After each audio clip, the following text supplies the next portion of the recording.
7 દિવસ સારા વરસાદ માટે જોવી પડશે હવામાન વિભાગની આગાહી। ગુજરાતમાં વરસાદની રાહ હજુ યથાવત છે। રાજ્યના અનેક વિસ્તારોમાં મેઘરાજાએ વિરામ લીધો છે, ત્યારે હવામાન વિભાગે આગામી દિવસોની વરસાદની સ્થિતિને લઈને નવી આગાહી જાહેર કરી છે। વિભાગના જણાવ્યા મુજબ હાલ કોઈ મજબૂત વરસાદી સિસ્ટમ સક્રિય ન હોવાથી 20 જુલાઈ સુધી રાજ્યમાં ભારે વરસાદની શક્યતા નથી। વિભાગની આગાહી મુજબ આગામી 2 દિવસ દરમિયાન દક્ષિણ ગુજરાતના કેટલાક જિલ્લાઓમાં વરસાદી માહોલ જોવા મળી શકે છે, જ્યારે 16 જુલાઈથી ઉત્તર ગુજરાતમાં પણ વરસાદની ગતિવિધિ શરૂ થવાની શક્યતા વ્યક્ત કરવામાં આવી છે। અમદાવાદ જિલ્લામાં પણ 16 જુલાઈના રોજ સામાન્ય વરસાદ પડી શકે તેવી આગાહી કરવામાં આવી છે। આગામી 20 જુલાઈ સુધી રાજ્યમાં ભારે વરસાદની સંભાવના નથી। આ સમયગાળા દરમિયાન મોટાભાગના વિસ્તારોમાં હળવાથી મધ્યમ વરસાદ નોંધાઈ શકે છે। आने वाला अगले 7 दिन के लिए 20 जुलाई तक इसमें हल्का से मध्यम बरसात का संभावना रहेगा अलग अलग स्थानों में। मेनली अभी जो अगले 2 दिन तो दक्षिण गुजरात की जो जिलाएं हैं इसमें बारिश रहेगा हल्का से मध्यम बरसात। उसके आगे 16 तारीख से लेकर उत्तरीय जिला में भी हल्का से मध्यम बरसात का संभावना रहेगी। વરસાદની સાથે રાજ્યના અનેક વિસ્તારોમાં 25 થી 35 કિલોમીટર પ્રતિ કલાકની ઝડપે પવન ફૂંકાઈ શકે છે, જેના કારણે વાતાવરણમાં ઠંડકનો અનુભવ થશે, પરંતુ ભારે વરસાદ જેવી સ્થિતિ સર્જાય તેવી શક્યતા હાલ દેખાતી નથી। રાજ્યમાં અત્યાર સુધીના વરસાદના આંકડા પણ ચિંતાજનક છે।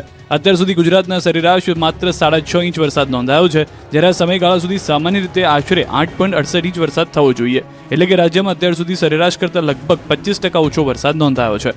ખેડૂતો સહિત સૌની નજર હવે આગામી વરસાદી સિસ્ટમ પર ટેકેલી છે, કારણ કે સારા વરસાદની ખેતી અને જળાશયોની સ્થિતિ માટે આગામી દિવસો ખૂબ જ મહત્વપૂર્ણ સાબિત થઈ શકે છે। વડોદરામાં તંત્રના પાપે મહિલા અને બાળકને મળી સજા। વડોદરાના તંત્રના પાપે મહિલા અને બાળકને અકસ્માત નડ્યો। જુઓ, મહિલા સ્કૂટર પર પોતાના બાળક સાથે જઈ રહી છે। અચાનક તે સ્ટીયરિંગ પરથી કાબુ ગુમાવે છે।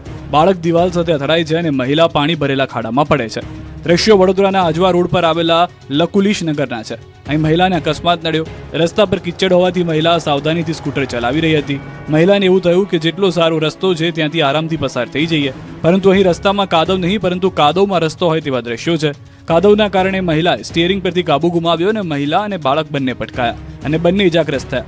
બાળક તો થોડીવાર માટે ઊભો જ ન થઈ શક્યો। આ દ્રશ્યો સામે આવ્યા બાદ સ્થાનિકોમાં રોષ ફેલાયો। સદનસીબે દુર્ઘટનામાં કોઈ જાનહાની થઈ નથી, પરંતુ જો જાનહાની થઈ હોત તો તેની જવાબદારી શું કોર્પોરેશન લેત? સ્થાનિકોએ સારા રસ્તાની માંગણી કરી છે। સુરતમાં આરોપીની જાહેરમાં સરભરા, પોલીસે કાઢ્યો આરોપીનો વરઘોડો। સુરતના માન દરવાજા રેલ રાહત કોલોની વિસ્તારમાં યુવક પર થયેલા જીવલેણ હુમલા કેસમાં પોલીસે આરોપીની જાહેરમાં સરભરા કરી। સલાબતપુરા પોલીસે એસઓજીની મદદથી હત્યાની કોશિશ અને એટ્રોસિટી એક્ટ હેઠળ નોંધાયેલા ગુનામાં કાર્યવાહી કરી। આ કેસમાં સંડોવાયેલા 5 આરોપીઓને ઝડપી લીધા। પોલીસના જણાવ્યા અનુસાર ફરિયાદી પર ચપ્પુ વડે જીવલેણ હુમલો કરવામાં આવ્યો હતો, જેમાં તેને ગંભીર ઇજાઓ પહોંચી હતી। ઘટનાને પગલે સમગ્ર વિસ્તારમાં ચકચાર મચી ગઈ। બનાવની જાણ થતાં જ સલાબતપુરા પોલીસ ઘટના સ્થળે પહોંચી અને તપાસનો ધમધમાટ શરૂ કર્યો। જોકે ઘટના બાદ તમામ આરોપીઓ ફરાર થઈ ગયા હતા। તપાસ દરમિયાન સલાબતપુરા પોલીસ અને સ્પેશિયલ ઓપરેશન ગ્રુપ એટલે કે એસઓજીએ સંયુક્ત ઓપરેશન હાથ ધર્યું। Technical surveillance, CCTV footage, mobile location અને માનવીય સૂત્રોની મદદથી પોલીસે તમામ 5 આરોપીઓને ઝડપી પાડવામાં સફળતા મેળવી, જે બાદ આરોપીઓને ગુનાના સ્થળ પર લઈ જઈ અને વરઘોડો કાઢવામાં આવ્યો। આ કાર્યવાહી બાદ સુરત પોલીસે સ્પષ્ટ સંદેશો આપ્યો છે કે શહેરમાં કાયદો અને વ્યવસ્થા જાળવવામાં કોઈ પણ પ્રકારની બેદરકારી સહન કરવામાં આવશે નહીં। ગુનાખોરી સામે ઝીરો ટોલરન્સ નીતિ હેઠળ કાયદો હાથમાં લેનાર દરેક વ્યક્તિ સામે કડક કાર્યવાહી કરવામાં આવશે। બનાસકાંઠાના ડીસામાં આવેલી સોની બજારમાં ચોંકાવનારી ઘટના સામે આવી, જેમાં સ્કૂલે જઈ રહેલા 7 વર્ષના માસૂમ બાળકને રખડતી ગાયે અડફેટી લીધો હતો। ગાયે બાળકને શીંગડે ચડાવીને ગંભીર ઇજાઓ પહોંચાડતા સમગ્ર વિસ્તારમાં અફરાતફરીનો માહોલ સર્જાયો। જોકે આસપાસના લોકો તાત્કાલિક દોડી આવતા ગાય ત્યાંથી ભાગી ગઈ હતી અને સમયસર લોકોએ કરેલા બચાવને કારણે બાળકનો જીવ બચી ગયો। આ ઘટનાને પગલે સ્થાનિક લોકોમાં ભારે રોષ જોવા મળી રહ્યો છે અને તેમણે રખડતા ઢોરના વધતા જતા ત્રાસ સામે વહીવટીતંત્ર દ્વારા કડક કાર્યવાહી કરવામાં આવે તેવી ઉગ્ર માંગ ઉઠાવી છે। ગીરમાં સિંહના આટાફેરા, એક સાથે 11 સિંહનું ટોળું જોવા મળ્યું। ગીર અને આસપાસના વિસ્તારોમાં સિંહોની અવરજવર સતત વધી રહી છે। 2 અલગ અલગ વિસ્તારોમાંથી એવા દ્રશ્યો સામે આવ્યા છે, જે એક તરફ રોમાંચક છે તો બીજી તરફ ચિંતાજનક પણ છે। ગીર સોમનાથમાં એક સાથે 11 સિંહો રસ્તા પર મોર્નિંગ વોક કરતા જોવા મળ્યા, જ્યારે અમરેલીના રાજુલા તાલુકામાં શિકારની શોધમાં 3 સિંહો ગામમાં ઘૂસી આવ્યા હતા। સૌપ્રથમ વાત કરીએ ગીર સોમનાથની, જ્યાં જામવાળા તાળાળા રોડ પર વહેલી સવારે એક સાથે 11 સિંહનું ટોળું રસ્તા પર જોવા મળ્યું। સિંહની સિંઘમ ચાલ અને મોર્નિંગ વોકના દ્રશ્યો સોશિયલ મીડિયા પર વાયરલ થયા છે। સિંહનું ટોળું રસ્તા પર આવી જતા થોડા સમય માટે વાહનોના પૈડા થંભી ગયા હતા। વાહન ચાલકોએ સલામત અંતર જાળવીને આ અદ્ભુત દ્રશ્યો પોતાના મોબાઈલ કેમેરામાં કેદ કર્યા। બીજી તરફ અમરેલી જિલ્લાના રાજુલા તાલુકાના મોટા આગારિયા ગામમાં શિકારની શોધમાં 3 સિંહો ઘૂસી આવ્યા. ગામની બજારમાં ફરતા સિંહનો જોઈ એક શ્વાન અને એક આંખલો જીવ બચાવવા માટે ઊભી પૂંછડીએ દોડ્યા. સીસીટીવીમાં કેદ થયેલા દ્રશ્યોમાં શ્વાન અને સિંહ વચ્ચે થોડી ક્ષણો સુધી જાણે જીવલેણ પીછો જોવા મળ્યો. લાંબા સમય સુધી ગામમાં આટાફેરા માર્યા બાદ પણ સિંહોને કોઈ શિકાર ન મળ્યો. ગીર અને આસપાસના પંથકમાં સિંહોની વધતી અવરજવર વન્યજીવની સમૃદ્ધિ દર્શાવે છે, પરંતુ સાથે જ માનવ વસાહતોની નજીક સિંહોના પ્રવેશથી સ્થાનિકોમાં ફફડાટ પણ છે. સકરવાગમાં વાઘની પજવણી ભારે પડી, 2 આરોપી દબોચાયા. જુઓ આ 2 દ્રશ્યો. આ એ જ શખ્સો છે જેણે જૂનાગઢના સકરબાગ ઝૂમાં નિયમો તોડ્યા હતા. સકરબાગ ઝૂમાં વાઘની પજવણીનો વિડીયો સામે આવ્યા બાદ હવે મોટી કાર્યવાહી કરવામાં આવી. વાઘના પાંજરામાં કાપડ ફેંકી તેને હેરાન કરનારા 2 શખ્સોને ઝૂ તંત્રએ ઝડપી લીધા છે અને માફી મંગાવી.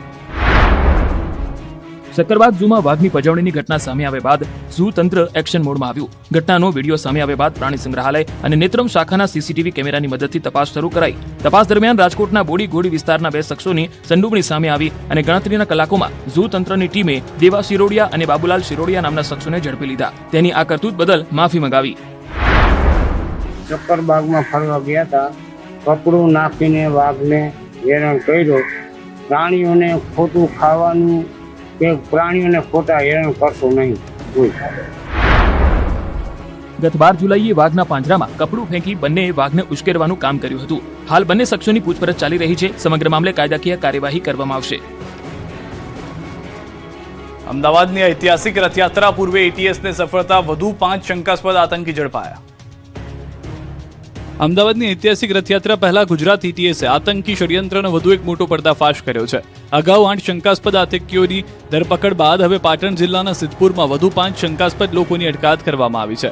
8 શંકાસ્પદ આતંકીઓની પૂછપરછ દરમિયાન મળેલી માહિતીના આધારે એટીએસે પાટણ જિલ્લાના સિદ્ધપુરમાં મોટું સર્ચ ઓપરેશન હાથ ધર્યું. સ્થાનિક પોલીસને સાથે રાખીને સિદ્ધપુરના વિવિધ વિસ્તારોમાં કલાકો સુધી સઘન તપાસ કરવામાં આવી. આ દરમિયાન વધુ 5 શંકાસ્પદ ઇસમોને પૂછપરછ માટે ડિટેઇન કરવામાં આવ્યા. તપાસ એજન્સીઓને આશંકા છે કે આ સમગ્ર નેટવર્કના તાર આતંકી સંગઠન જૈશ-એ મોહમ્મદ સાથે જોડાયેલા હોઈ શકે છે. તપાસ દરમિયાન એટીએસની ટીમે સિદ્ધપુરના ચાટાવાડા ગામમાં રહેતા આરોપી મોહમ્મદ અમીન શેરાના ઘરે તપાસ કરી. પરિવારજનોની પૂછપરછ ઉપરાંત આરોપીઓએ ખરીદેલા શંકાસ્પદ સામાન અંગે પણ તપાસ આગળ ધપાવવામાં આવી. જાપલી પોળ સહિતના બજાર વિસ્તારમાં આવેલી એક કટલરીની દુકાનમાં પણ એટીએસે વેપારીની પૂછપરછ કરી મહત્વની વિગતો એકત્રિત કરી હતી. પ્રાથમિક તપાસમાં સામે આવ્યું છે કે અગાઉ ઝડપાયેલા કેટલાક શંકાસ્પદ લોકોના સંપર્ક પાકિસ્તાનમાં રહેલા કેટલાક લોકો સાથે હોવાની પણ આશંકા છે. જોકે આ તમામ પાસાઓની તપાસ હજુ ચાલુ છે અને અધિકૃત રીતે વધુ વિગતો જાહેર કરવામાં આવી નથી. પૂછપરછના આધારે આગામી દિવસોમાં વધુ મહત્વના ખુલાસા થવાની શક્યતા વ્યક્ત કરવામાં આવી રહી છે. રથયાત્રા પૂર્વે એટીએસની આ કાર્યવાહી સુરક્ષા વ્યવસ્થાને વધુ મજબૂત બનાવવાના પ્રયાસ તરીકે જોવામાં આવી રહી છે. રાજકોટ અને વડોદરામાં પોલીસને આરોપીનો ખુલ્લો પડકાર, રાજકોટના ધોરાજીમાં ડબલ મર્ડર. રાજ્યમાં હત્યાની 2 ચોંકાવનારી ઘટનાઓ સામે આવી છે. રાજકોટના ધોરાજીમાં વાડીમાંથી યુવક યુવતીના લોહીલુહાણ મૃતદેહ મળી આવતા ચકચાર મચી, જ્યારે વડોદરામાં પૈસાની લીતીના મામલે એક આશાસ્પદ યુવાનની હત્યાથી ખળભળાટ મચ્યો. બંને મામલે પોલીસે તપાસનો ધમધમાટ શરૂ કર્યો. ધોરાજીના મોટી મારડ ગામમાં ડબલ મર્ડરની ઘટનાથી સમગ્ર વિસ્તારમાં સનસનાટી ફેલાઈ છે. વાડીમાંથી યુવક અને યુવતીના લોહીલુહાણ હાલતમાં મૃતદેહ મળી આવ્યા હતા. પ્રાથમિક તપાસમાં બંનેના માથામાં તીક્ષ્ણ હથિયારના ઘા મારી હત્યા કરવામાં આવી હોવાની આશંકા વ્યક્ત કરવામાં આવી રહી છે. મળતી માહિતી મુજબ બંને મૃતકોના 2 મહિના પહેલા જ લગ્ન થયા હતા. ઘટનાની જાણ થતાં ધોરાજી પાટણવાવ પોલીસ, એલસીબીની ટીમ અને એફએસએલની ટીમ ઘટના સ્થળે પહોંચી હતી. એફએસએલ દ્વારા સ્થળ પરથી પુરાવા એકત્ર કરવાની કામગીરી હાથ ધરવામાં આવી હતી. બીજી તરફ વડોદરામાં કિશનવાડી વિસ્તારમાં હત્યાની ઘટના સામે આવી છે. અહીં પૈસાની લીતીના મામલે આશાસ્પદ યુવાન પર ઘાતકી હુમલો કરવામાં આવ્યો, જેમાં તેનું મોત થયું. પ્રાથમિક માહિતી મુજબ આશરે 17 વર્ષીય વિદ્યાર્થી પર 10 થી વધુ શખ્સોએ હુમલો કર્યો હોવાનો આક્ષેપ કરવામાં આવી રહ્યો છે. ઘટનાને પગલે પરિવારજનોમાં ભારે આક્રંદ જોવા મળ્યો હતો અને સયાજી હોસ્પિટલ ખાતે તણાવપૂર્ણ માહોલ સર્જાયો હતો. પરિવારજનોએ આરોપીઓની તાત્કાલિક ધરપકડની માંગ કરી છે. હાલ પોલીસે ગુનો નોંધી આરોપીની શોધખોળ શરૂ કરી છે. વડોદરાની એમએસ યુનિવર્સિટીમાં વિદ્યાર્થી નેતાઓએ છૂટાહાથની મારામારી કરી. સાયન્સ ફેકલ્ટી અને એનએસયુઆઈ અને એબીવીપીના વિદ્યાર્થી નેતાઓ વચ્ચે વિવાદ સર્જાયો હતો. દાવો છે કે એબીવીપીના કાર્યકરોને લાફો મારતા મામલો બીચક્યો અને ત્યારબાદથી વિદ્યાર્થી નેતાઓ એકબીજા પર ટીકાપાટુનો વરસાદ વરસાવ્યો.